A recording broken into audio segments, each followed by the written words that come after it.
দেশি বিদেশি বাঙালি অবাঙালি বিভিন্ন রকমের রান্না খুব সহজে বাড়িতে তৈরি করার জন্য সাবস্ক্রাইব করে নিন সম্পাস কিচেন। আর আমার সমস্ত রান্নার আপডেট সবার আগে পাওয়ার জন্য বেল নোটিফিকেশনটা ক্লিক করতে ভুলবেন না। নমস্কার, ওয়েলকাম টু সম্পাস কিচেন। সম্পা রান্নাঘরে আপনাদের সকলকে স্বাগত জানাই, আর সঙ্গে জানাই শুভ দীপাবলি, হ্যাপি দিওয়ালি। হ্যাপি দিওয়ালি জানানোর সঙ্গে সঙ্গে অবশ্যই কিছু মিষ্টি মুখ করানো দরকার, তাই আজকে আমাদের রেসিপি ক্যাডবেরি ডেয়ারি মিল্কের মতো বাড়িতে তৈরি চকলেট। আপনারা দেখুন, মাত্র দুটো ইনগ্রেডিয়েন্টস ব্যবহার করে এই দারুণ টেস্টি চকলেটটা আমি কি করে তৈরি করছি। এটা কিন্তু তৈরি হতে ভীষণই কম সময় লাগে। আমার রেসিপিটা ভালো লাগলে ছোট্ট করে একটা লাইক এবং সকলের সঙ্গে শেয়ার করার অনুরোধ রইল। তাহলে চলুন সময় নষ্ট না করে তৈরি করে ফেলি ক্যাডবেরি ডেয়ারি মিল্কের মতো চকলেট। বাড়িতে ডেয়ারি মিল্কের মতো ক্যাডবেরি তৈরি করার জন্য যে দুটো ইনগ্রেডিয়েন্টস আমি ব্যবহার করছি সে দুটো হলো ডার্ক কম্পাউন্ড আর মিল্ক কম্পাউন্ড। এগুলো কিন্তু খুব সহজেই বাজারে কিনতে পাওয়া যায়, খুব বেশি দামও হয় না। তাহলে চলুন এগুলো দিয়ে আমরা ক্যাডবেরি তৈরি করাটা শুরু করি। এই দুটোরই দেখতে পাচ্ছেন যে 400 গ্রাম করে ওয়েট, সুতরাং এতটা দিয়ে কিন্তু অনেকটা পরিমাণ ক্যাডবেরি তৈরি করা যাবে। তাই আমি এখান থেকে কেটে কিছুটা এখান থেকে নিয়ে নেব, কারণ সম্পূর্ণটা আমার লাগবে না এই মুহূর্তে। আপনাদেরকে দেখিয়ে দিচ্ছি, ভেতরটা কিন্তু এরকম বার সিস্টেমে থাকে। দেখুন এক একটা, আমি কিন্তু একটা বার এখান থেকে নিয়ে নিচ্ছি, অর্থাৎ ডার্ক কম্পাউন্ড থেকে আমি একটা বার, এটা হাত দিয়ে ভাঙা যাচ্ছে না, এতটাই শক্ত। আমি এটাকে একটু কেটে নেব। ডার্ক কম্পাউন্ড থেকে আমি একটা বার কেটে নিয়েছি। এবারে আমি মিল্ক কম্পাউন্ডের প্যাকেটটা কাটছি।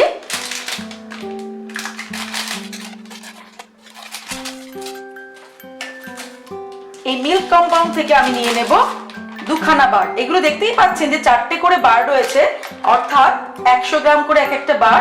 এবার এটাকে আমি কেটে নিচ্ছি, কারণ আমি দুটো বার নেব আর কাটতে কিন্তু বেশ খানিকটা সময় লাগবে। তাহলে কাটার পরে আমি ফিরে আসছি।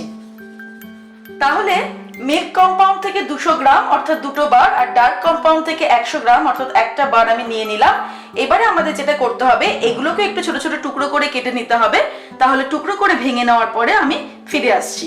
বারগুলোকে আমি ছোট ছোট টুকরো করে কেটে নিয়েছি। এবারে আমরা চলে যাব আমাদের পরের স্টেপে। এবারে আমি একটা প্যানে অল্প পরিমাণে জল নিয়েছি, সেটা গরম করতে শুরু করেছি। আর একটা স্টিলের বাটি নিয়েছি, যেই বাটিটা এই প্যানটার মধ্যে সুন্দরভাবে সেট হয়ে বসে পড়ে, অথচ জলের পরিমাণটা এমন নিয়েছি যাতে বাটির নিচটাতে কোনো জল লাগবে না, সেরকম জলটা কিন্তু কম নিয়েছি। এবার জলটা যখনই গরম হয়ে ফুটতে শুরু করবে, তখন আমি এর মধ্যে বাটিটাকে বসিয়ে দিলাম, আর তার মধ্যে দিয়ে দেব এই টুকরো করে কেটে রাখা কম্পাউন্ডের পিসগুলো, অর্থাৎ ডার্ক কম্পাউন্ড আর মিল্ক কম্পাউন্ড যেগুলো নিয়েছি সেগুলো এখানে টুকরো টুকরো করে দিয়ে দিয়েছি।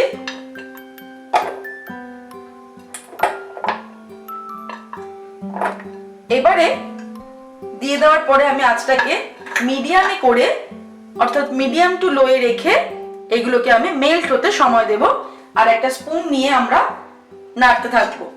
এখনো নাড়ার সময় হয়নি, অর্থাৎ মেল্ট হওয়া কিন্তু শুরু হয়নি, তবে একটুখানি পরেই মেল্ট হওয়া এগুলো শুরু হয়ে যাবে। এই দেখছেন মেল্ট হতে কিন্তু শুরু হয়ে গেছে।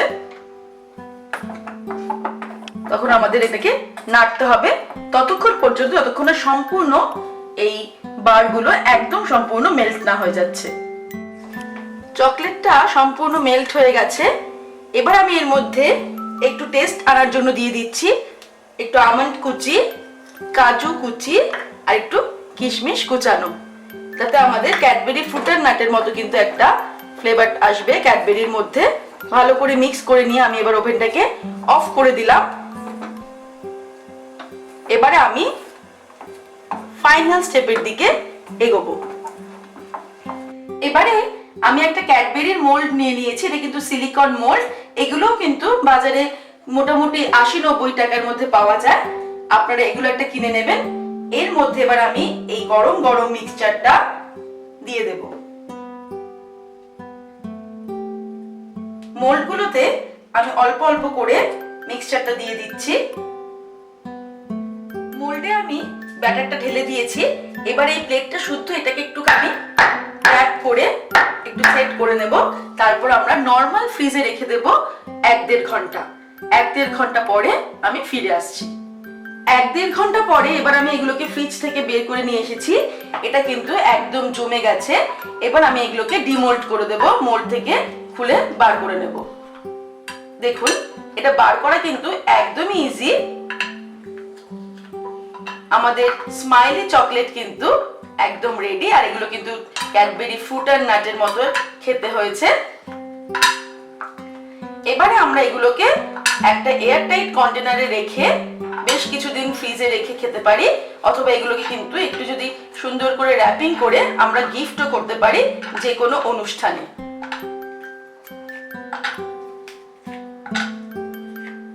দেখুন আমাদের মোল্ডটা কিন্তু আবার সেকেন্ড বার ক্যাডবেরি গুলো দিয়ে ফিল আপ করে আবার ফ্রিজে রাখার জন্য রেডি, কারণ এটাকে কিছুই করতে হয় না, কোনো গ্রেস করার দরকার নেই। সুতরাং আমাদের ক্যাডবেরি গুলো রেডি হয়ে গেল। এবার বেঁচে থাকলে যদি কিছুটা ব্যাটার বেঁচে থাকে সেক্ষেত্রে কিন্তু আমরা আবার ওগুলোকে মোল্ডে দিয়ে ফ্রিজে ঢুকিয়ে দেবো। বেঁচে যাওয়া ক্যাডবেরিটা আমি এই প্লাস্টিক মোল্ডটার মধ্যে দিয়ে দিয়েছিলাম।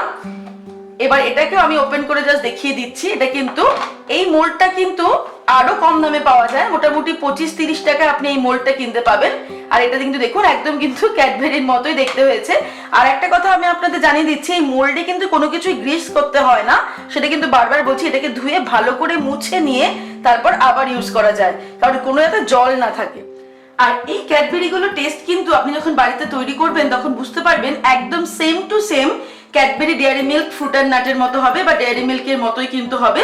সুতরাং আর আমি যে রেশিওটা ইউজ করেছি, অর্থাৎ ডার্ক কম্পাউন্ড আর মিল্ক কম্পাউন্ডের যে রেশিওটা ইউজ করেছি 1:2, সেটা কিন্তু আপনারা মেনটেন করবেন, তাহলে কিন্তু একদম পারফেক্ট ক্যাডবেরি আপনারা তৈরি করতে পারবেন। তৈরি হয়ে গেছে আমাদের Diwali special recipe Cadbury chocolate. আপনারা দেখলেন কত কম সময়ে আমি দারুণ এই টেস্টি চকলেটটা তৈরি করলাম। এবার আপনি আপনার পরিবারকে এই চকলেটটা তৈরি করে উপহার দিন, সকলকে খুশি করে দিন, এবং বাড়িতে আসা অতিথিদেরও আপনি এটা সার্ভ করতে পারেন। আমার রেসিপিটা ভালো লাগলে ছোট্ট করে একটা লাইক এবং সকলের সঙ্গে শেয়ার করার জন্য অনুরোধ রইল। ভালো থাকবেন, সুস্থ থাকবেন। দীপাবলির অনেক অনেক শুভেচ্ছা। নমস্কার।